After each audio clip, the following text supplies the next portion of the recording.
All right, it is time for the post-game edition of Silver and Black today, Week 13. The Raiders lose to the Chargers 31-14. Officially, the 10th straight loss for the Raiders inside the AFC West division. That leads to the current streak in the NFL, by the way. Scott Gulbransen back with you, along with my good friend Murf from Raiders Fan Radio, with a voice of the fan, of course. And then later on in the second segment, you all get a little voice. You can pop in and join us on our live video drop. And yeah, instead of calls, you come in, we bring you up on video. So you got to show your face. I know a lot of people out there like to be anonymous, but if you want to be on the show, you're going to have to show your face. I will post the link here shortly, so we'll get in there. But the Raiders come out first time without Chip Kelly. Did we see an improvement on offense? Yeah, sort of, I guess. But it is what it is. We'll get into all of that. But we definitely want to talk to you guys. So make sure you drop in when we drop that link into the chat on YouTube, particularly. You'll also get it in chat in other places. But we're here to talk about the game. If you had low expectations, Matt, then you're okay. You're not real bothered by what's going on. The Raiders now 2-10 on the season. The Chargers go to 8-4. Chargers weren't extremely impressive in this game either. So for whatever that's worth, take some, solace in that. But nonetheless, the Raiders, again, now double-digit losses already after Week 13, and it's going to get tough all the way down. They have maybe the Giants, maybe later in the season. Maybe they can beat the Giants. We'll see. But nonetheless, the Raiders now improved to 4th overall if you're keeping track of the tankathon, if you're keeping track of where they sit in the draft order, so they can maybe go get a quarterback. Yeah, a quarterback, that position that's real important in the NFL, then maybe that. But they are 4th now. The Jets did them a favor and won today. Murph, let's go to you, though, with this game to start off. The Raiders came out. They had a nice, impressive drive in that first half. Brock Bowers touchdown. Second half, of course, the other touchdown. Brock Bowers again with a Superman catch all over again. The guy is just the best tight end there is in football. There's just no question at this point. Unfortunately, he's not on a team that can utilize him enough. But looking at this game, we saw the offensive line switch up again. And we saw kind of the same results. And we saw, I think, a better Geno Smith to a certain degree. But overall, Murph, kind of give me your take on this one as watching it. Because I know after listening to you before last week, before Thanksgiving, and again, happy Thanksgiving to you and to everybody else out there as we end that nice holiday weekend today. But give me your sense for this game, what you saw, and if anything at all gave you some hope for at least some improvement. We're not going to say hope for anything else because we know the season's basically over, but give me your take on what you saw today down in Los Angeles at SoFi. Well, let's keep it positive, Scott, right? We're entering into the holiday season. We've got a lot to be thankful for around this time of year, and so thankful for the amazing members of Raider Nation that uplift and support Silver and Black today and Raiders Fan Radio and all these amazing folks that we have in the chat room tonight. So we'll just keep it positive and stay on the thankful train. And I am thankful that despite the challenges that this coaching staff continually puts its players in, somehow there is an ability for some guys to continue to make plays. And I understand the context. I understand that there were backups, and I understand what the competition looked like today. But Max Crosby has an absolutely dominant game today. Brock Bowers screwed up my bet on the under this week because he made an absolutely ridiculous catch in the end zone. When I don't even know if they were saying that, like, well, look at Geno Smith. He was just trying to, look like he was just trying to throw the ball away. I'm not convinced that he wasn't. And here you got this guy that's able to make this play on the ball. And it's just like, I see guys like that, and I see even Ashton Genty, and people can give Ashton Genty all the crap that they want. The challenges that he's got in front of him going on in the offensive line, and to still turn out some of the I don't want to call them chunk plays because I understand they're not super big gains, but for him to still be churning the football and to still be getting those positive gains, like I got a ton of respect for these guys that continually can stand out amidst an absolute train wreck of a season. You mentioned it. We're now 10 losses in. This is now 6 games in a row. that we've lost. This season is an abject disaster. Pete Carroll and everybody else that's responsible for in the Raiders brass, all of them are committing at this point coaching malpractice, management malpractice. It's, you're a leadership guy like I am, Scott, and when you look at the decisions that are being made and the things that come in from the top down, like it's a literal textbook of what not to do. So despite all of that, to still see guys out there grinding and making plays like that, that gives me a little bit of hope, a little bit of encouragement, and hopefully all of them will be around next year. Well, I know Ashton and Brock don't have a choice, but hopefully the guys that are making plays are going to be around next year for hopefully a coaching regime change. Right, and I think I know a lot of folks that I was interacting with online during the game were down. Oh, these guys this, these guys that. Listen, the reality is this team is pretty devoid of serious talent. Okay, serious talent and serious depth. So you don't have talent, you can't have depth. You look at what the Chargers were. The Chargers' offensive line was just as banged up as the Raiders, but they have more depth. So you saw the Raiders. Hey, the Raiders made some nice plays here and there. Of course, we saw Herbert hurt it looks like his finger, maybe broke his finger, came out and with one hand still beat the Raiders. So listen, I mean, it is what it is. You have to look at it from this perspective. Did you see the guys that you think will be around? And you just mentioned it, Murf. Guys like Brock Bowers, guys like Ashton Genty. Are those guys going to be around next year? Yeah, you bet they were. Max Crosby, of course. And some of the other guys, hey, they're getting their paycheck. Most of them playing hard. Because they're not very good doesn't mean they're not giving effort, okay? There was a lot of missed tackles on defense. I called that out early. There was a lot of gashing of this defense, and this defense continues to struggle. For all of the I think anger that's been heaped upon Chip Kelly, who's now gone, and that offensive line, and of course Geno Smith. Look, the defense has also had trouble. Now, to be fair to the defense, they're on the field a lot, right?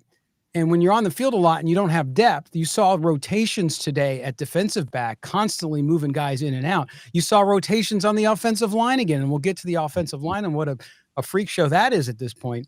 But I think that you look at this situation and you have to accept they don't have the talent to do it. Now, the coach, that does not let the coaching off the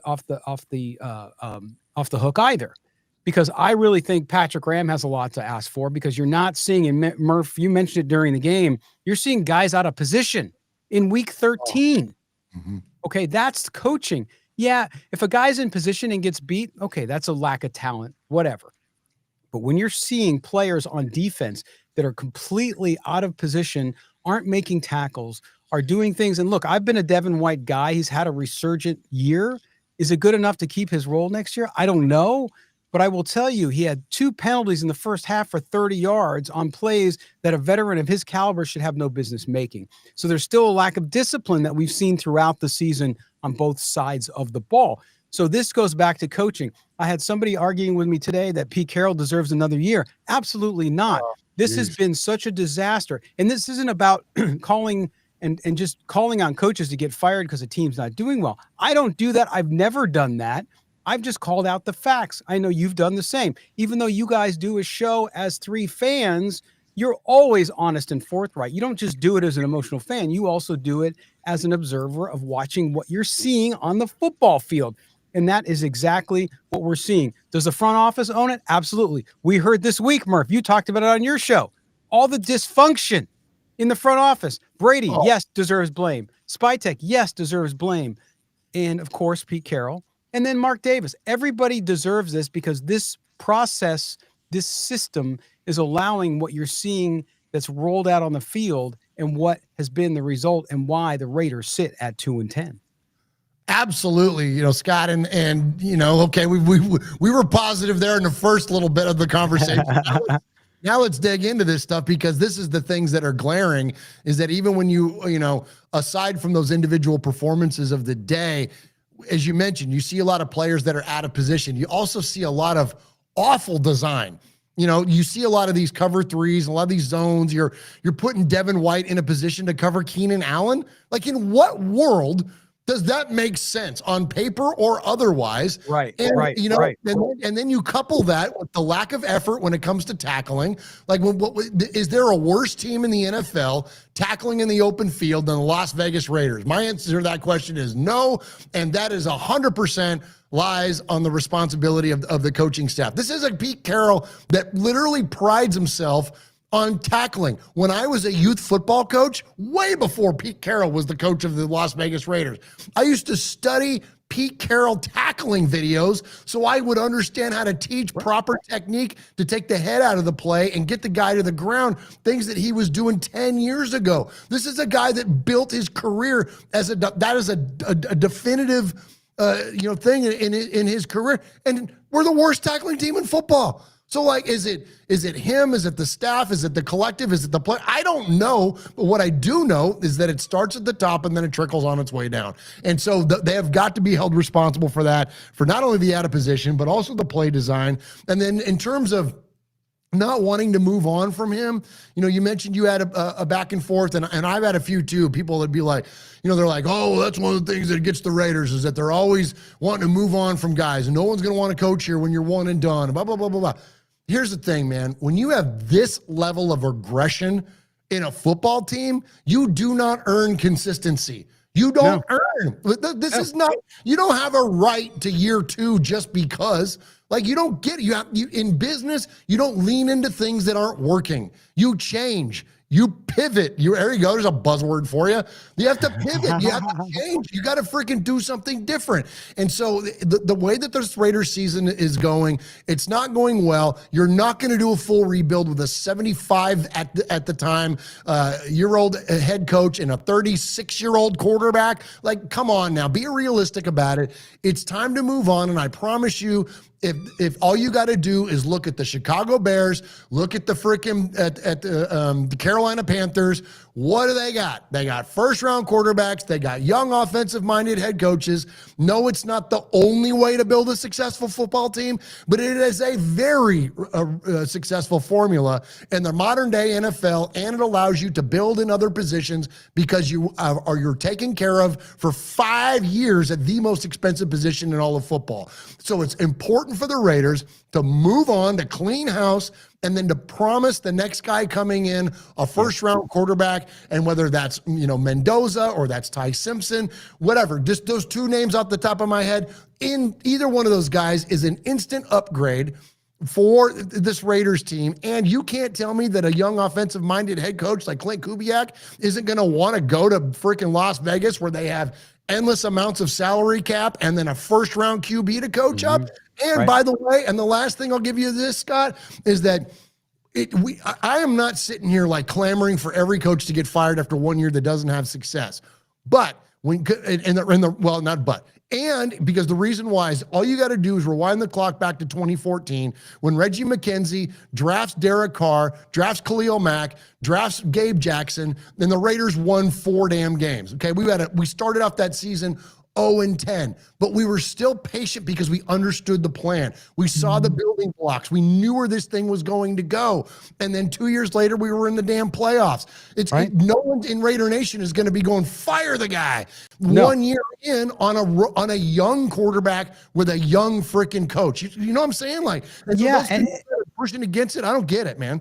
Well, and Murph, and here's the thing too. And by the way, Raiders and the NFL put up, I think it was on X. Yeah. How cold is it in Vegas? Is it being? I'm not in Vegas, man. I'm in Ohio where it's 24 degrees. So I just wanted to answer that question because he was in there. But yeah, and see, that's the point here is the way people are inaccurately assuming that the Raiders firing coaches all the time is just a direct result of them not being patient with coaches. And that's not the case. Has it been the case in the past? Perhaps, in some cases. But this is a systemic issue in the organization. It goes higher than the coach. And look, again, Mark Davis deserves blame. He has not made good decisions. They did not make a good decision this year. I thought it would be an okay decision, but they've regressed so poorly. Now we're seeing all the dysfunction come out over the Chip Kelly stuff, the positions, I think, strategic leaks from the Pete Carroll folks to blame it on Chip Kelly. He was forgetting his own plays. Then we hear no from Rappaport yesterday that, well, no, maybe not. Maybe it's because Pete Carroll wants to run his offense, and that wasn't Pete Carroll's. So whatever the real reason is, it points to dysfunction. I had people earlier in the year telling me, "Oh, why do you say there's dysfunction?" Look at it. This is what's happened. And so you're right. You go back to the 14 season when they take Carr, they take those guys, and within 2 years, they had turned it around. And unfortunately, Derek Carr gets the injury, and that kind of ends that run, unfortunately. So who knows what could have been. So that's it. But I think that where you're at now and what we saw today, if you were expecting much to change because Greg Olson, bless his heart, was taking over the play calling, you were in for a rude awakening. I don't think Raider fans who have been longtime Raider fans who are realistic were expecting that. Maybe you were expecting things to be a little better. And in some ways, I think you'd say, yeah, you saw a little better out of that, some play calls. Getting Brock Bowers involved, maybe, yeah, maybe that. Sticking to the run, even though they can't run because the offensive line is so bad, yes, that still happened. So you saw some of that, but nothing's going to change. And again, you have to ask yourself this question. And if you believe this, good for you. I will tell you you're wrong based on my own opinion. If you think that Pete Carroll can turn this around next year and be the guy to develop a young quarterback and be the guy to bring in a dynamic offensive play caller, I think you're just wrong. I don't think it happens. And I think we saw that tonight. So that's what it is. And then from a defensive standpoint, as we talked about that, a lot of people, Patrick Graham is the only thing good about this coaching staff. Look, Patrick Graham is okay. He doesn't have the horses, if you will, but we also haven't seen a lot of progression there, Murph, and that concerns me as well. Look, if Pete Carroll is one and done, which I anticipate, then I don't think there's any way Patrick Graham survives yet another coaching regime to come through and coach this defense. I think what the Raiders need, and we'll get you guys, if you want to drop in on the video again, I'm going to post the link. You can drop in on video and tell us what you think. I'll post it up here as well. And join us, but I just don't see it happening. So you look at this and you say, okay, bad decisions were made. So now what do? You don't double down on those bad decisions. You make the corrections and you start to move forward. They're playing some of these rookies like we wanted them to do earlier in the year. How well they're able to do, Caleb Rogers, these guys, we don't know. I mean, they were subbing in and out. They're rotating them. So you didn't really get a chance. But the result up front on the offensive line overall, and I have to watch the tape to see him specifically, but it wasn't much different than what we saw with the rest of the offensive line in there.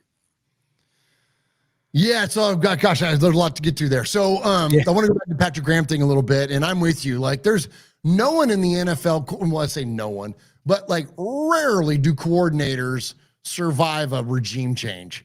Right. Rarely do they survive it twice. They sure as shit don't make it 4 times. Like, there's no way that Patrick Graham is going to stick around. And there's been a lot of comparison, a lot of talk between us fans. Is this the worst Raider team we've seen maybe ever? And you got to go back to 1961, to really, get into something that's inept, but none of us remember that. You know what I mean? Or some folks might, but a lot of us remember 2006 very vividly.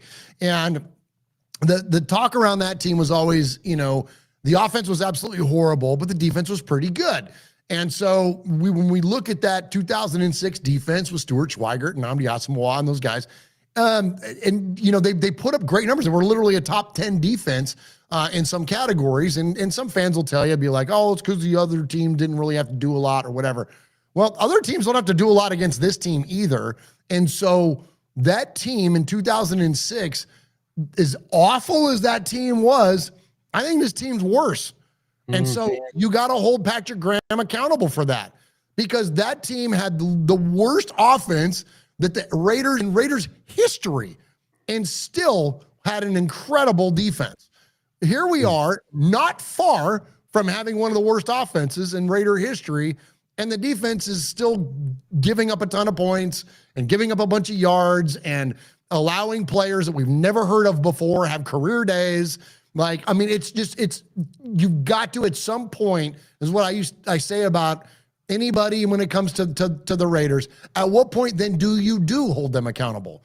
You know, when you look at different players that people make excuses for over many, many, many years, Scott, okay, well then what is it then that you're going to finally look at them and actually hold them accountable for? Right. Well, all I can do is look at the areas of which said people are responsible for and hold them accountable. And then the other thing you talked about was the dysfunction in leadership, and I'll keep this brief and turn it back over to you because I know we got a lot to get to tonight, but Scott, we have so much dysfunction that has been coming up. You guys brilliantly broke the story about the Jim Gray thing and kind of revealed that to us. And then I kind of went down a rabbit hole after that, and not in a spirit of speculation. That is not my freaking energy. And anybody that ever says anything about me and what we do, call it a clickbaity or whatever, freaking go, pound sand. Because that's not what, and I was almost something else almost came out there. And That's all right. That's not what we're trying to do. What I'm trying to do is understand. I want to understand. And I want to learn based on what's out there. And when Scott and Mo brought up all the information that came up around Jim Gray, and then you start digging into what the actuality is of it and where this thing is going, at an absolute minimum, Scott, there are way too many voices in the room. Again, you and I are students of leadership, and we all know that you have to have solid leadership with a solid vision to share to your constituents, which you can then put them in positions to be successful. And without that and that delegation of their own areas of responsibility and allowing them to find their successes, without that cascade of leadership, it doesn't matter if it's a hospital or the military, or in this case, a football team or a school or whatever. Every institution has certain commonalities when they are successful, and the Raiders, again, are a blueprint for how not to do it. Like at a minimum, that's what it is right now. And we don't know what it is. We can only that's where we're kind of forced to be like, well, okay, Amy Trask said this, and the ownership structure is this. So we kind of try to draw some conclusions and read the tea leaves. But until that stuff gets figured out, until there's a very definitive power structure for the Raiders, Scott, I don't know how soon this thing gets figured out, and that's pretty freaking depressing. Well, and that's that. And I know you've had the same point of view as I've had, which is you bring in somebody, and we've been saying it for a couple of years, I know, which is you bring in a president of football operations, whatever the title is, not Sandra Morgan, who's the president of the business operations side of things, but the football side. And it's like, Mark Davis, you stay out of it. All you do is say, okay, hey, I need you to sign this check for this coach or this GM or whoever it is. And that's it. That's all you do. Yeah. You are an owner. Yeah, you're there, you're consulted, but you cede the power over the football operation to somebody. Now, how do you hire that person? You can get into that too. But nonetheless, you let that person make the decisions and you stay out of it, because guess what? It hasn't worked the way you've done it, since Al passed in 2011, right? It just hasn't worked. It's Jeffrey not that you Lord. haven't right. Not that you haven't tried. It's not about trying. It's about succeeding, and you haven't been able to do that. So I think that that's what you have to do. To me, that's the way forward. And if Mark Davis is honest with himself, maybe he does that finally and says, okay. Because he's said that to a certain degree, but I go back, and it's easy to look at it with fresh eyes when you're outside the moment. But you go back to the press conference where Spytek and Carroll were introduced, and one of the reporters in the pool asked, "Hey, so who makes the decisions on player personnel? Is it both of you?" And they kind of looked at each other, and Pete Carroll spoke up first and said, "Well, yeah, we're going to work together." You look back at that now, and you're like, it should have been John Spytek. I'm the guy. I make the calls. Yes, I'll consult Pete as the head coach and as somebody who's got a lot of experience doing this, but ultimately I'm the guy that Mark Davis hired to make those decisions. We did not hear that, which gives concern. Maybe he believes that. Maybe it didn't happen. Now we're seeing all this dysfunction. And listen, that dysfunction, it's not one person lying and telling you a story. We're seeing it multiple spots, multiple reports from credible NFL media. This is happening. To what degree, we don't know. Who's to blame? We don't know. All of that. But nonetheless, you have to overcome it. And to me, that's the thing. I see a lot of stuff in the chat about quarterbacks and what quarterbacks should the Raiders draft. We're going to get into the draft later, but the reality is, and my man Dominique up in Missouri in the Show Me State saying draft one every year. Absolutely. Mm-hmm. Just keep drafting them until you hit. Agreed. Look what other teams have done. They've done the same thing. So that's what you're going to do. All right. We're going to step aside for our first break here. When we come back, we're going to get to you guys. That's right. We're going to bring you in on the live video chat where Murf and I will answer your questions or share your misery, whatever it is you want. We will do that here on Silver and Black today, the post-game edition. Thank you. See, it's cold. I can't even move my mouth. Here on Silver and Black today. Don't go anywhere. We're an Odyssey Sports original podcast. Don't forget to subscribe, whether you're watching us on video or listening to us on audio. We certainly appreciate it. We're coming right back. All right, everybody, it's time to tell you about my good friends at Sleeper Picks. Of course, you know, a sponsor here of Silver and Black today on video all season long. Sleeper Picks, have you not done it yet? Get out there and get it. Get a free $100 deposit match. That's right. Put in $100. Sleeper will match up to $100 using the special code you can only get here, GENTY. That's GENTY for that match on your deposit up to your first $100. I'm going to get into my Sunday picks. Are you ready for this? Tonight's game, of course, is the Broncos and those Washington Commanders. And listen, Bo Nix, will he have a passing touchdown? I'm not sure about that, but over 175 yards against that shaky Washington defense, I'm going over 200 yards. That's my selection. Then when it comes to RJ Harvey, let's go Cortland Sutton. 3.5 receptions. Are you kidding me? I'm going 3+ for sure on that one. Now, on the other side of the field, when it comes to the Washington Commanders, 196 passing yards for Marcus Mariota.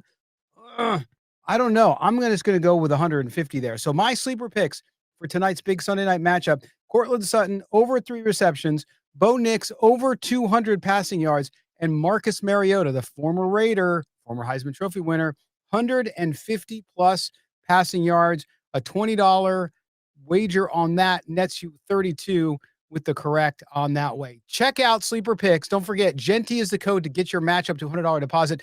This offer is good, not in all states, but most likely your state. For more information and details on what that entails, check out the Sleeper app or the Sleeper website. Come in, join us, play Sleeper Picks Daily Fantasy Football. Use the code GENTY. That's GENTY to get that match up to $100 on your deposit. All right, welcome back to this edition, the postgame edition, Week 13, Silver and Black today. Scott Gulbransen along with Murf from Raiders Fan Radio. We're talking a little bit about the game. We're going to get to your calls, your videos. You're going to drop in with us and join us live here on the show with Murf and I. Don't forget to subscribe to the show wherever you get your audio. Just look for Silver and Black today. Don't forget, rate and review. If you're watching us on video, subscribe there too. Hit that thumbs up. And don't forget to hit the notifications bell. All right, Murf, we're going to get out there and talk to Raider Nation. You ready for this? I'm ready for, yes, I love it talking to Raider Nation. Only when they don't yell at me. Well, kidding. We'll see if we'll see if they yell at you, but hey, if they do, we can always cut them off. No, we won't cut them off. Some people like to cut off callers. I don't do that. But here we go. All right, we've got a lot of them too, so we're gonna try to get to as many as we can. Okay. So try to be as brief as you can. We want to have a conversation with you, but also be cognizant that we got a lot of people online want to get to you. We're going out to our buddy in Chicago. That is my man Tarek, who I have to give him credit. He called it, Murf. He texted me before the game. He said, final score, Chargers 31, Raiders 13. So he was only 1 point off on the Raiders side of it. Tarek, what's up, man? What's up, guys? How you doing? Good to see you again. Good, buddy. Good to see you, Tarek. Quickly start by saying happy 63rd birthday to Bo Jackson. All we have are the glory years. 38 years today. He went 18 for 221 in Seattle. It was a glorious moment. Just want to say that to Bo. Just regarding the game today, you guys, I mean, realistically, we didn't expect any major improvements. I mean, just the fact that Greg Olsen is in his third stint as our offensive coordinator speaks to the dysfunction. I mean, to be honest with you, I think that's outrageous.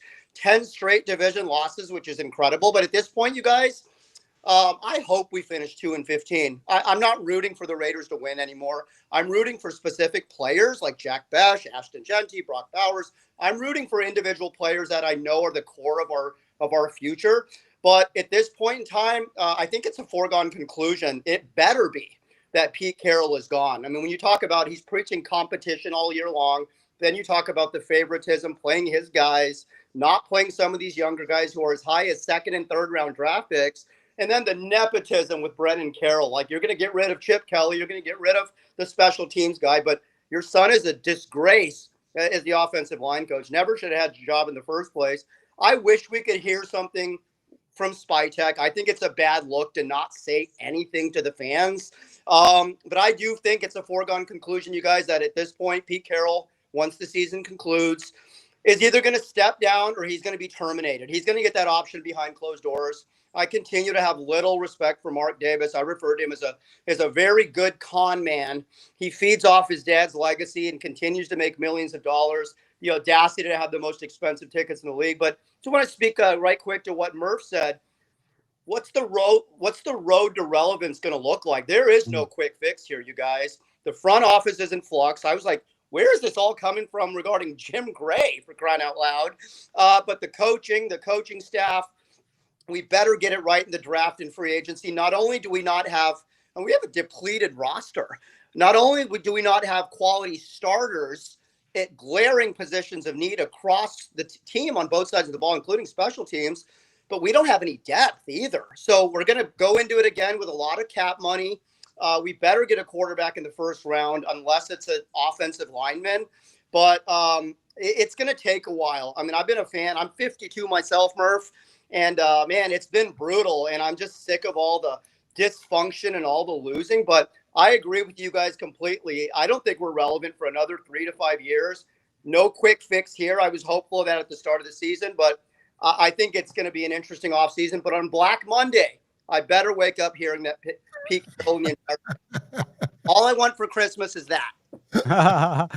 Oh, Murph, your comments on Tarek's points of view here. Tarek, you're the best, man. I love hearing your calls every week on Silver and Black Today, and appreciate you joining us here tonight. You mentioned there at the top of your comments there about Jack Bech, man. How nice was that to see that young man finally get some play? I mean, we can blame Chip Kelly, we can blame whoever. At the bottom line is that, and it really wasn't a lot today. And then I know he got injured, but wasn't that a little refreshing to see the guy that you drafted the second round actually show up on the screen once in a while?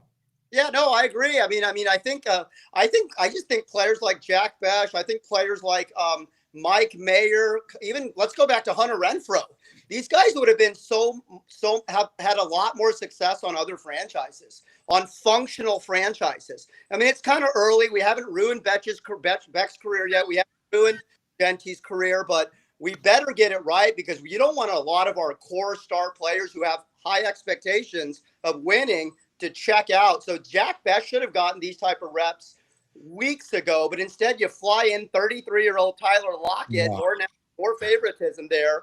You're not playing these guys consistently. They should have been well versed into the rotation at this time of the year. So hopefully we got 5 more games to go. Hopefully our young guys, Hemingway and Paguest, see some more time as well, guys. Yeah, great. So Tarek, Dominique wants to know, what coach do you want?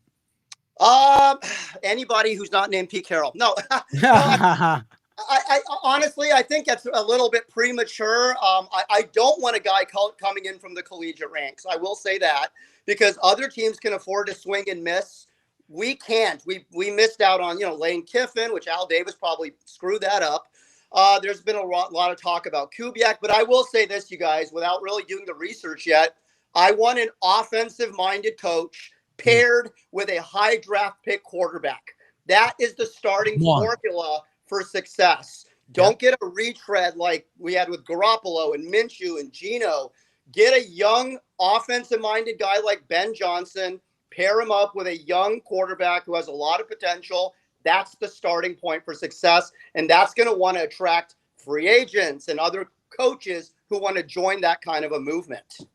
Preach, brother. I couldn't agree with that sentiment more, man. That is the absolute, I'm not going to say it's the only formula, but it's a very prominent, successful formula nowadays in the NFL. It's time for the Raiders to do it because it's the only one we haven't tried.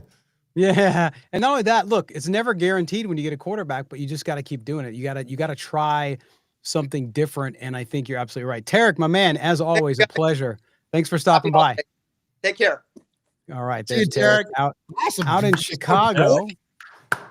Gotta like that. And now we're gonna go out to our man who listen, he told us weeks ago, he said, listen, I always knew this was gonna be a rebuild. I wasn't expecting anything this year. And that's Raider Rube. And Raider Rube's back with us to tell us he told us so. No, I'm just kidding, Raider Rube. What's up, man? Hey guys, how's it going? Good, buddy. Yeah, it's going okay. It's Mission Mendoza. This is what I'm calling it. Mission Mendoza. Hey, like it. I'm all about Mendoza. I'm all about getting the young offensive-minded head coach. Love to do that. But we have to tank. And before you get on the whole, players don't quit, coaches don't quit. I get that. There's two kinds of tanking. The one you guys have been calling for since week 2, and that is play the young guys over the veterans. Come on. And 2, don't get in their way. Don't get in Pete Carroll's way. We should not have fired Chip Kelly. We should not have fired Josh McDaniels when we did. If we had let Josh McDaniels fail that year, he had lost the team. If we had cratered that year, we would have had a top 3 pick to take Drake May or Jaden Daniels or Caleb Williams, depending how bad it got. We would never have seen Antonio Pierce, and we would have had we'd be in year 2, and we'd be looking a lot more like the Patriots right now than we do right now, what we are now. So we need that quarterback, and I think it's being an iffy quarterback class based on all the draft gurus. It's Mendoza, maybe Simpson. That's about it. So if we're not 1 or 2 in the draft, we don't have a quarterback to entice a Clint Kubiak, a Joe Brady, or whoever. I agree. So that's where it gets nerve-wracking. It's like, okay, if those guys say no, remember last year, Todd Monken didn't want to interview. Liam Cohen, we're hearing from Ted Nguyen at The Athletic, didn't want to interview. Ben Johnson had to be begged by Tom Brady to interview. If we don't have the quarterback, and we have to figure out that path before the coaching search, because that's always first. That's in January. The draft isn't until April. We're not going to be able, unless we have the first pick, or at least the second pick. Yes, we could trade the farm to get up to 1, but if Tennessee is going to stay at 1, but that's going to be a tough battle. Well, and Rube, the thing though to consider with that, and I don't disagree with you, the Raiders need to move as high as they can in the draft, whether it's through futility and their record, as you're saying, or through trade. Because remember, right now they sit at 4, which isn't bad, because out of the top 4 teams, 2 of them need quarterbacks. The Saints and now the Raiders. And of course, the Jets are right there. The Jets won today. I understand that. But who knows what the Jets are going to do the rest of the way, right? So you have New Orleans. Nope, sorry. No, that's okay. You have New Orleans there at 2 right now. They're going to get a quarterback. And then you have Tennessee, who obviously has their quarterback. So Tennessee, the number 1 spot, I think, with the right offer, could be available, right? So you could leapfrog. But of course, other people are going to try to get up there as well. But Cleveland's got multiple ones. Rams have multiple ones. You know, a lot of teams have multiple ones. So we don't have the ammo to compete with those guys. Well, you do. It depends what they're looking for. And Cleveland, if Cleveland does go for a quarterback, which they could, Shedeur Sanders did marginal. He's holding the ball too long, but he did pretty good. So who knows? And the Browns are the Browns. So we'll see what happens there. But I don't disagree with you at all. You have to go up and get the quarterbacks. And yeah, they don't necessarily, you go past 2 or 3. I'm telling you, somebody will still be in love with Arch Manning. It will surprise you. Now, he's gotten better as the season's gone on. I'm not a big fan. No, he's not going to come out, but they're thinking about the next year too. You're thinking about him. You're thinking about down the line. So what do teams do? If the Raiders, to your point, want to go out and get one of those young coaches, then you got to tell them, yeah, look, if we're picking first or second, then that's a great selling point to them. If not, then you're saying, if you come on board, we're going to do everything we can to get in that spot. There's no guarantee to it, but to your point, that's true. You have to be appealing to those coaches. And that's why I think there has to be other structural issues change with the Raiders. It can't be Mark Davis doing this. No. It's got to be somebody who they bring in, somebody who's like, wow, that's the guy running football operations for the Raiders. Okay, I believe in that guy. I'll come there despite all the crap that happened before. You agree, Murf? Oh, sorry. That's okay. No, yeah, absolutely. And you know, and when it comes to the quarterback, like, we've got to make the move. Like, and I fully respect the opinion of people that say, well, you got to build in the trenches.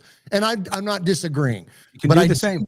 But I do want to remind everyone of the example of Reggie McKenzie and that 2014 draft class, that when he got his quarterback and then he built an absolute wall in front of him.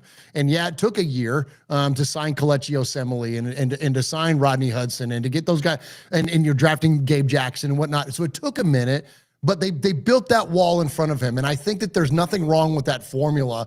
And so I just continue to lean into that because it's the most important position in all of team sports. And until you get that figured out, then your team is going to be listless. And so I just look at it like, and I've mentioned this on this show before, and I'll continue to mention it. Brandon Beane, the general manager of the Buffalo Bills, when he was criticized about the amount of draft capital they gave up to go get Josh Allen, said, look, if it works out, then everyone's going to be happy. And then if it doesn't, neither one of us are going to be here anyways. And I think that mentality and to feed into what Rube was saying there is that when you have the option to sell the farm, you got to do it for that position. I'm not saying be irresponsible or sloppy in the draft or any of that kind of stuff. I'm not encouraging that. But when you're in that position to when things have finally freaking devolved into one of the worst seasons that your franchise has ever experienced, then take the shot. You got to take the shot. And then the last thing I'll say is this,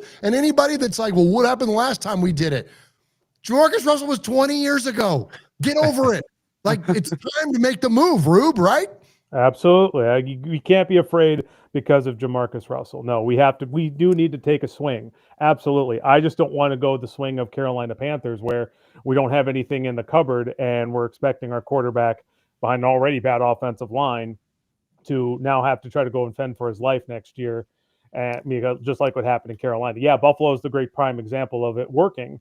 But then there's the Carolina end where you're now 3 years further back because you've traded everything away to get Bryce Young. And Bryce Young, who's playing better now, still wouldn't build my franchise around a 5'12", 5'11" quarterback, 5'8" quarterback, whatever he is. But that's what they're doing.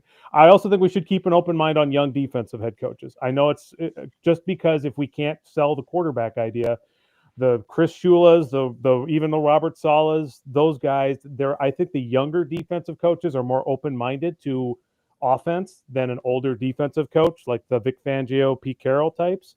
So I think just because I think the top young minds may not come to the Raiders, and I don't want the next Bill Callahan, I don't want the next, Adam Gase. I don't want just any offensive coordinator. I want to make sure it's the right offensive guy. Agreed. So, Absolutely. So that's why I'm saying we shouldn't turn down the possible next DeMeco Ryans or the next Mike Vrabel just because they're not an offensive guy. That's true, because especially if they have a pool and a tree of guys that they can bring with them that are good on offense as well, because you have to look at that. Absolutely. Raider Rube, man, thanks for joining us. We appreciate it, buddy.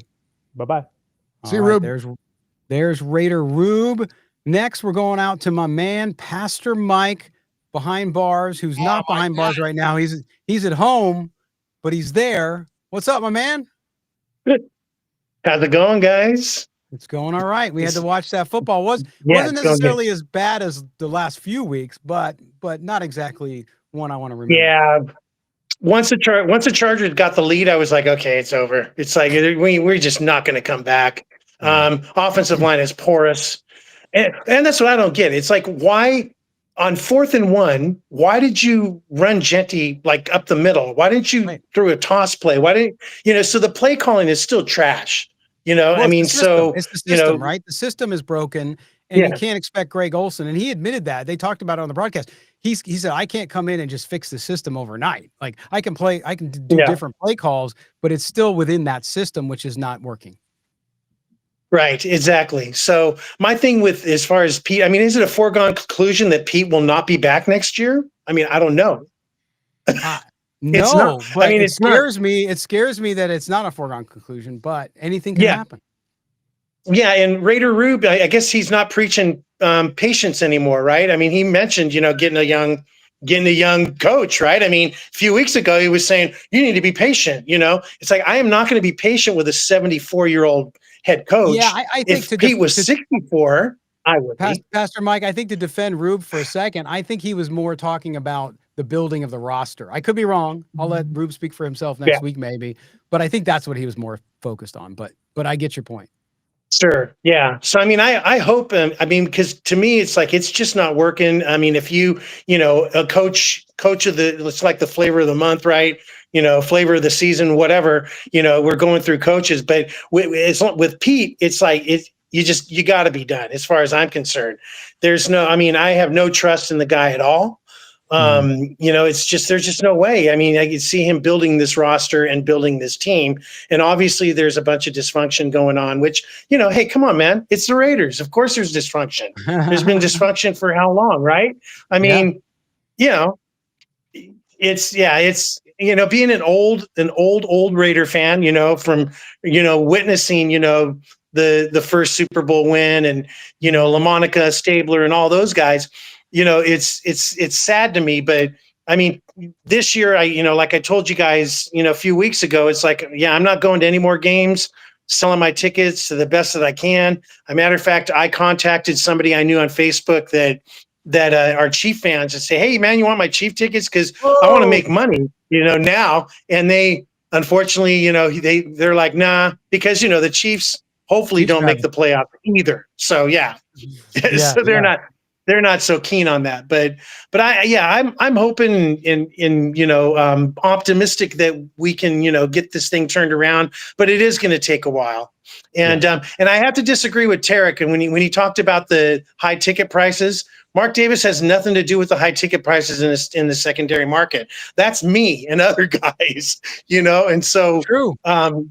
And I hate those, apps that now, you can get the tickets last minute really cheap. It's like, no, thank you. It's like, no, I'm not looking to make a fortune. I'm just looking to break even, really, to be honest with you. But hopefully next year it'll be better. The stadium sold out to season ticket and PSL owners. So exactly. Anything you're buying is on the secondary market. The price goes up as well. So and if you can't sell them, remember too, we got our buddies over at Raider Dad, who can I've donated to Raider Dad 2 or 3 times this year. So nice. Awesome. I believe in that organization. So if I wait till about halfway through the week and then, okay, I'm not going to sell them. Okay, I'll give them to him. No, that's awesome. But you got to get your money back. I totally understand that. So we'll see how it goes. Pastor Mike, as always, a pleasure, my friend. Thanks for what you do. Good to see you guys, man. All right. Take care of yourself. Right. See you later. Mm-hmm. All right. There is Pastor Mike. And he's the best. Oh, he's the best. Yeah. And what he's saying, I get it. And I think everybody's there. There's some people still defending Pete Carroll. And look, I don't wish, how we are here too, just like you guys are there. I don't wish anything bad on a human being. It's just not working. And there's a lot of hubris involved here. Sorry. I have respect for what the guy did, but I don't have respect for sticking with something is not working. Then you have, look, nepotism's part of business. Every business. It happens. It is what it is. But if you have somebody working for you that's related to you and they're not doing the job and they're doing the job so poorly that the group they run is one of the worst, if not the worst in the entire league, you can't defend that. And you can't just go to the bloodline and say, well, he's my son, I'm not going to fire him. No, it's a tough business. Sometimes you got to fire people close to you, and he should have done that already. But hey, what do I know? All right, we're going to go out now. Go ahead. Yeah. No, I was going to say that the challenge for me too is that it's hard as a fan to listen to that man go to the podium and lie to us. Talk about, we had a championship week of practice. We're on the verge of doing something good. Gino's playing really well right now, or all the offensive line comments that have been gone. Like those things, it's gaslighting is a popular term nowadays. Full of shit is another one for old school guys like us.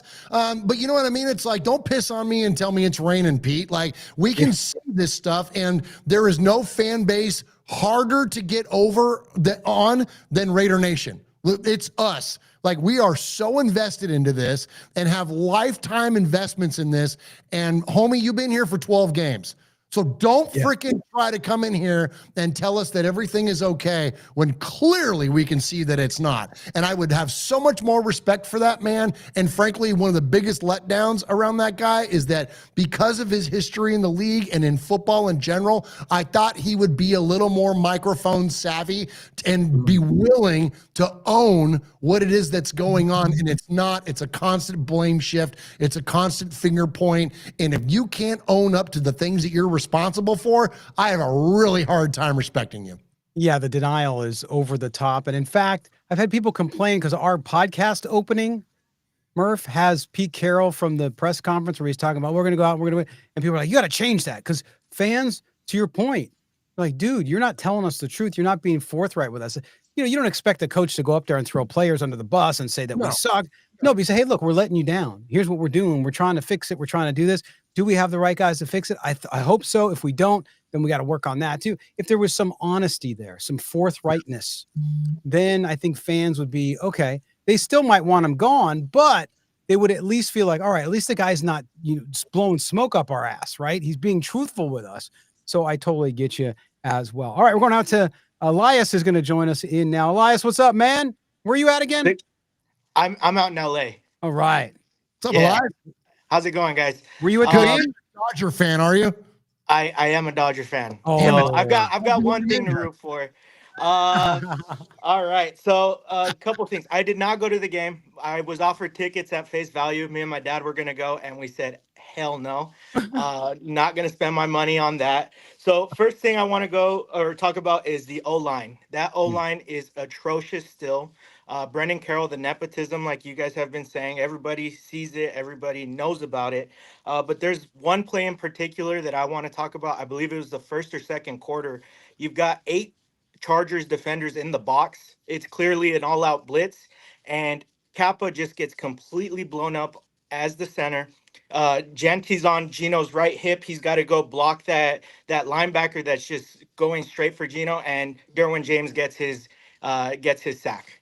That was just a completely blown up play from the jump. I went to college with Alex Kappa. Actually, we went to Humboldt State together, and I was super stoked when he signed with the Raiders. And man, it sucks that he's not as advertised, not the guy I remember. I mean, he played tackle. It was Division II at Humboldt State, but yeah, it's just completely different in the NFL. The next thing, Murf, you mentioned this at the start, the defense missing tackles.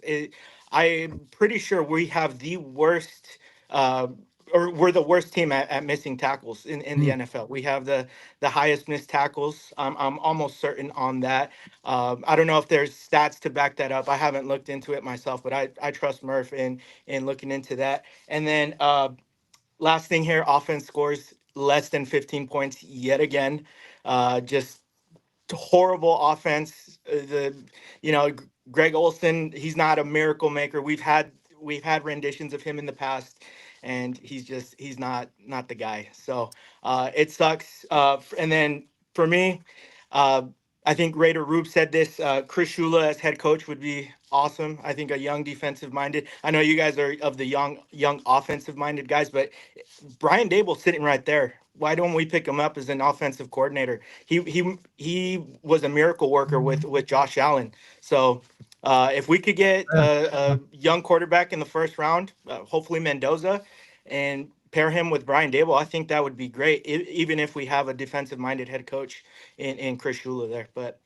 Yeah, that's really all I wanted to go over. But and with Daboll, for example, does he want he probably wants a head coaching job, but we'll see. He's been rumored for some college jobs as well.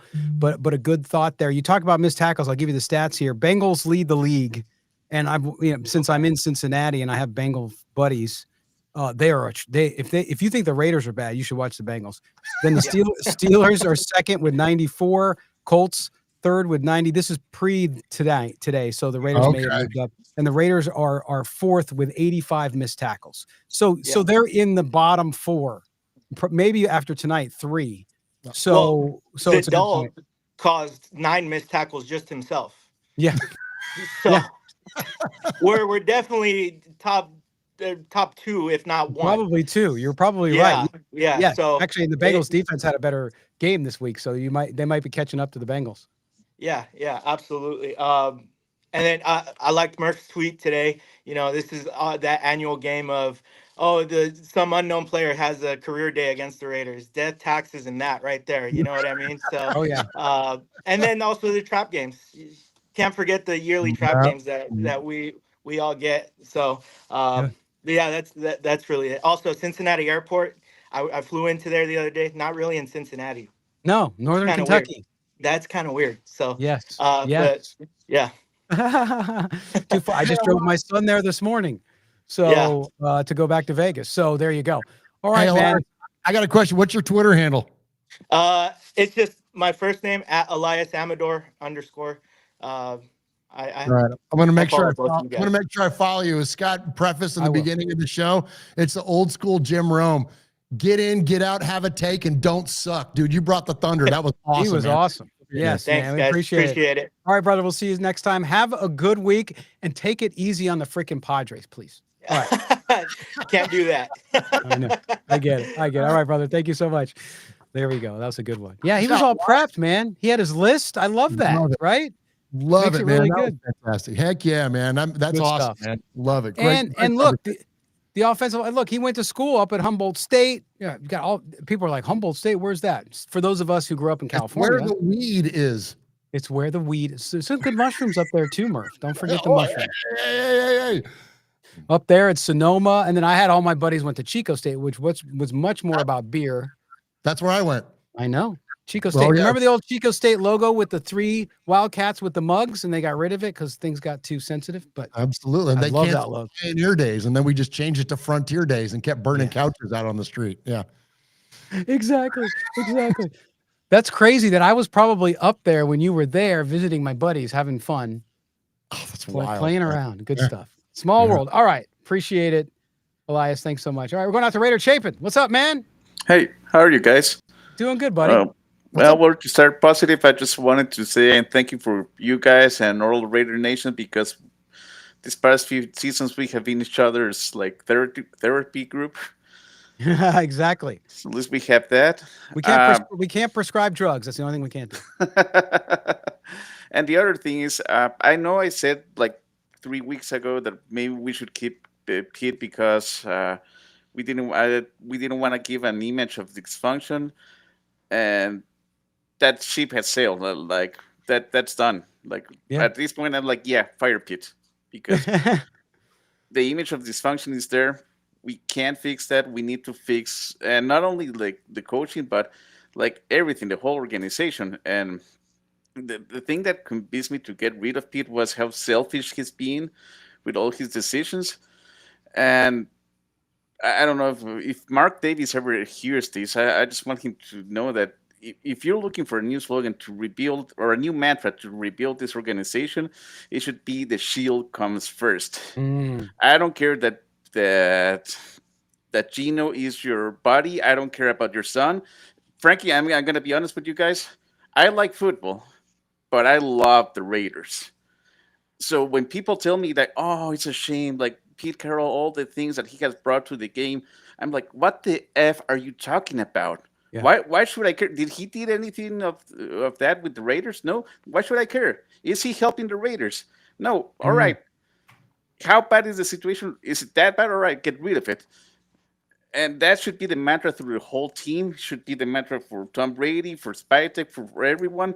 I agree with Murf that we need to bring a head of football operations into the building and set the ship as hell. But make it, the one thing that Mark Davis has to make clear is that the shield comes first. I don't care who you are. That has to be your motivation from now on. And so basically that. And I don't know. At this point, I think that maybe he should call Ice Cube and say, Ice Cube, I don't care what you want. You can have it.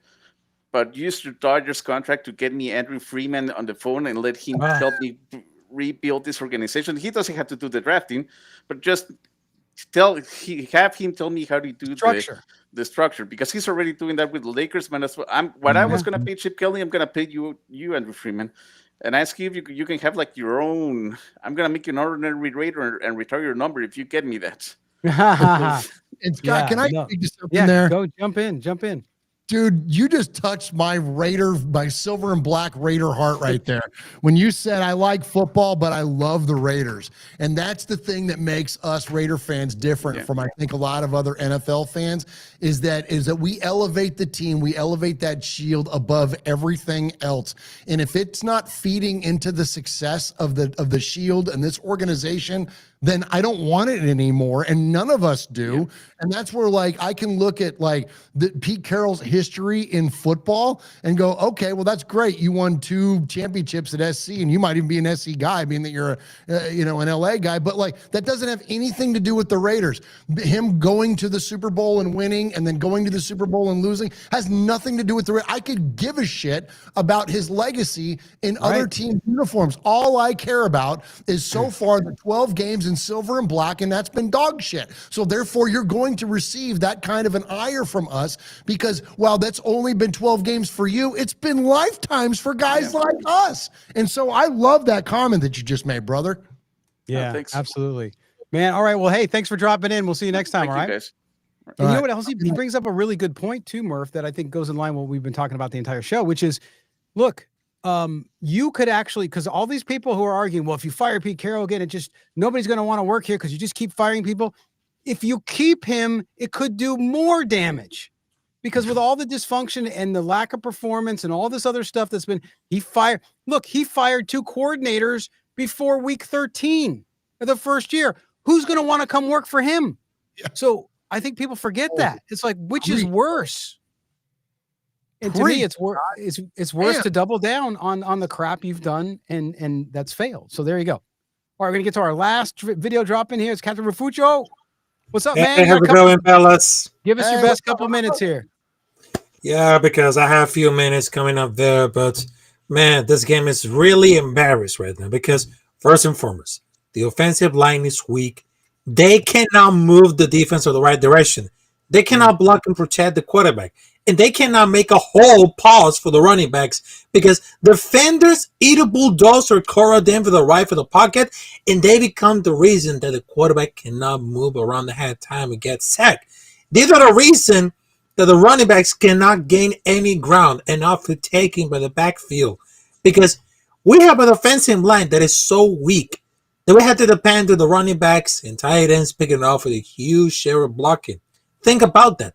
7 blockers and still cannot get the job done. So what's going to be my reason about it? Yeah. We need to start from the trenches. But right now it seems like they don't have to, because we lead at least like 4 new offensive linemen, 2 linebackers, 4 defensive backs, which is corners, safeties, and a modern defensive philosophy. All of that, because if they need to win it about this, we have to start in the trenches. And we don't have a trench. And also, Geno Smith showed off today that he is incapable to lead this team, because a lot of the sacks and interceptions, but no awareness, and took unnecessary sacks. Because I think the organization took a huge swings the offseason and they really missed, because they had some good credit. They saw the performance of the offense and cut bait them quickly, all things considered, because I think it's fair to judge Jens Hambly of the offense of the 11-game stretch. Because we know that online needs a big infusion of talent. That is much obvious. But I doubt that guys who made like at the professional level, they're really bad. So why get a thinking about it? We need a youngest coach with a positive mentality, discipline, because this is not a retreat. And of course, like, we don't need like a 74-year-old coach coming out there, because the experiment between Pete Carroll and Chip Kelly is done, because it's over, because it isn't working. It's not like a science project. It's not working. The experiment, it's done. It became a failure. And we need to do something about for the Raider Nation. Scott, I have a question for you based on Rafa's comments there. When we see Geno get to the line, and I know the offensive line is an absolute train wreck, but his inability to identify coverages and then assign protections, just on that Derwin James sack alone, doesn't that frustrate the hell out of you? I mean, I know you're not a fan and you're watching it as an objective observer, but like his inability to do that, those things are on him. Yes, because he has to identify that and call it out. He did not make the call out to Genty, who Genty ended up having to block 2 guys, which he couldn't do because Kappa got run over, and you had the guy coming up the middle, and then you had James coming off the edge. And so, he didn't even call it out. Usually you see a guy up front and say, hey, who's helping here? Who's helping here? And then the scheme, because the system is broken, they don't have the right scheme there. But you're right. But also Geno Smith hit another batted ball today, right? Including the interception. He doesn't release the ball fast enough, and that's a big problem too. So, Captain, you're absolutely right about that, man. Thanks for being on. We'll see you next show. We appreciate you. Yeah, I just wanted to tell you one last thing because Yeah. we need something to do about for the Raider Nation because, like I said it before on social media, being a Raider fan, it's not for the weak because we're just like the greatest fan base in the whole world. So I just wanted to tell you, stop bitching around, wake the fuck up, choose balance, and of course, think as a Raider fan. Let's go. There you go. All right. Way to end that one, man. You gotta light that fire. You dropping them F-bombs, man, with that behind it. You know what I mean? Yes. Yes. With passion and conviction. Love yes, it. we can do that. We'll just put the little warning on it so that when people are listening to it, they know there's some like color in there. That's okay. I don't mind it on the post game. I mean, we got to get it out, right? We started letting it fly. And just, I'll be brief, I promise. We started letting it fly on Raiders Fan Radio a little more often, and I was inspired by Pat McAfee and his move over to ESPN, and he's got the disclaimer at the beginning of the show, and he's like, "Yeah, we talk how people talk." And that's the truth, and especially in an emotional post-game show like this for Raider fans, like, you know what I mean. So I appreciate you and letting me and everybody else just kind of have some room in there because I've been letting it go too, and people for the first time, and people are like, "Whoa, dude!" And I'm like, "Yeah, I listen. I might not be the Raider fan that everybody is out there, but I've had to watch the same team for 8 years too, and even covering it, you get frustrated. You're not going to see." For example, the newspaper guys do that and stuff because they're not necessarily on radio and do something different. But for me, I'm like, holy shit. I mean, I just can't because there's no other. You're right. You got to talk like people talk. If I'm sitting at a bar with you and Jeff and Michelle and Mo and we're talking about the Raiders, believe me, we'd be saying that stuff. So it's not anything out of the ordinary. And I want people to express themselves. Well, and bro, when you and Mo were going at it the other day, and you're talking about doing junk measurement and all that kind of stuff, I was dying. That was amazing. That was one of my favorite podcasts you guys have ever done because it was like you could feel through the audio, you could feel even your frustrations, you and Mo both starting to build up and come through the microphones, man. And it was a very candid, genuine moment between you two guys, and I thought it was great podcasting. Well, I appreciate that. And as I said a couple of shows ago, as I've done this, like you said, I try to always be objective, but at the same time, I've gotten to know people like you. I've gotten to know all of our listeners and viewers who are Raider fans who invest time, money, and emotion into the team. So now I'm pissed for them because I care about them, right? I care about them. I don't just care that they listen to the show and it gives us downloads. No, I actually care about them and I know how much they love. And I agree with what Captain just said. It is the best fan base there is. And so when that fan base is crapped upon and lied to, that bothers me. That's just injustice to me in the simplest form. And yes, it's sports. There's a lot more serious things in the world. I get it. But it just makes me angry as well. So there you go. What doesn't make me angry, though, is the amazing work that you, Michelle, and Jeff, and everybody does, of course, with the One Nation Foundation and all the super chats. We've had a few of those come through today, and we appreciate everybody who's done that. That all goes to, of course, the One Nation Foundation. Murf, tell everybody about what you guys are doing. And even despite a 2-10 record, one of the positive things is how Raider Nation comes together. Tell everybody about that. Absolutely. Thank you, Scott, as always, for the platform. And thank you, Raider Nation, for the amazing, support that you give our nonprofit, which is the One Nation Foundation. We figured out that we can make some money with Raiders Fan Radio 6 years ago now, back in 2019. We founded that nonprofit and we give the money away to Raiders-related charities. And just to give you an example and how it's grown based on your support, the very first check I ever wrote to the Bolitnikoff Foundation was for for $2,000. And collectively, since then, we've issued checks to them for another $45,000. We've given the folks at Raider Dad, I think, 10 grand at this point over the past couple of years. Actually, might even be more than that because now it's been 3 years. But anyways, point being, all that growth is based on the generosity of Raider Nation. And so we just ask you, if you've got it, it's a giving time of year. And if you've got, extra money that you want to part with and donate to a charity, and 100% of it, will go to some incredible Raiders related charities, go to onenationfoundation.net, hit the donate button, and 100% of that money will go to these wonderful, wonderful organizations. Any of your super chats, any of that, not only on Raiders Fan Radio, but also here on Silver and Black today, as Scott is so kind to share any of those with us, the One Nation Foundation. But more importantly, though, even if it's not about the, it's, of course, it always comes down to the money when it comes to supporting these organizations.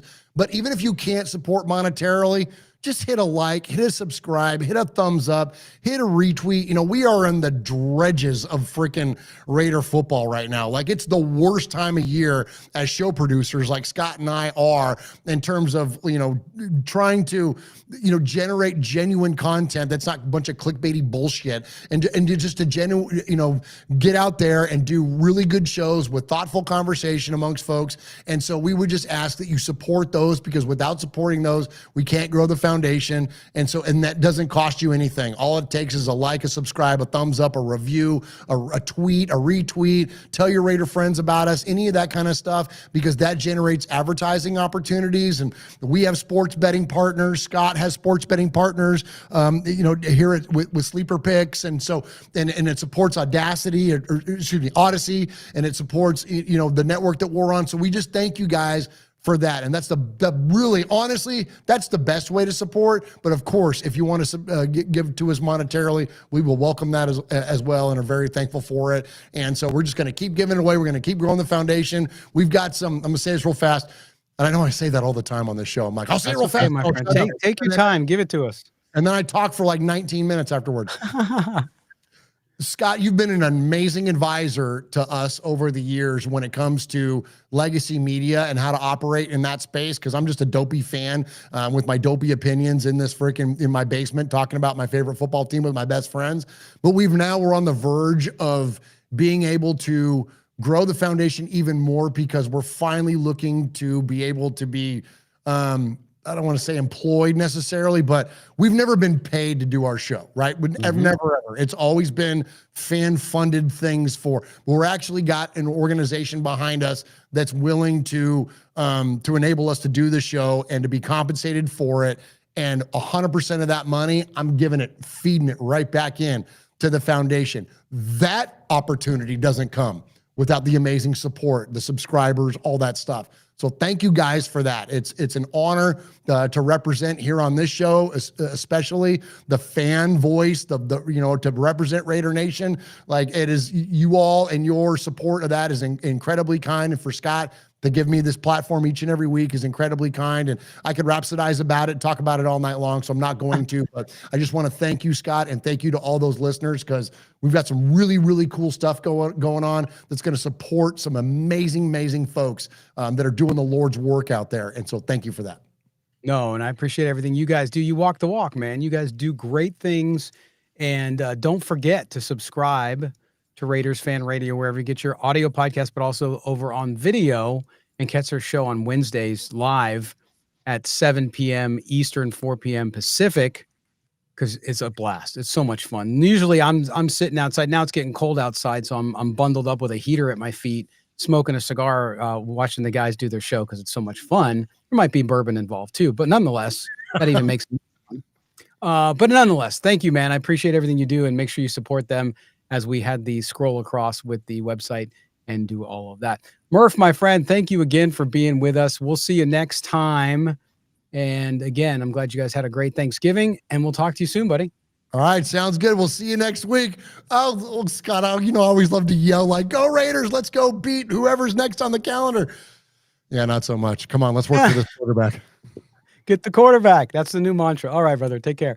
All right, there you go. I want to thank you guys all for being with us here on this post-game edition of Silver and Black today. Of course, brought to you by our good friends at Sleeper Picks. And I'll remind you, $100 match on your first deposit up to $100 from Sleeper Picks to play daily fantasy football with me. You saw my picks tonight for tonight's game. I got to check what the score is going on now, but make sure you check back with us earlier in the week and we'll get my picks and most picks for Thursday night's games as well. So check out Sleeper Picks, download the Sleeper Pick app, and don't forget the code GENTY. For everybody here at Silver and Black today, including my partner Momotin and of course Murf from Raiders Fan Radio, I'm Scott Gulbransen. Thanks, Raider Nation. Appreciate you joining us. We'll talk to you soon.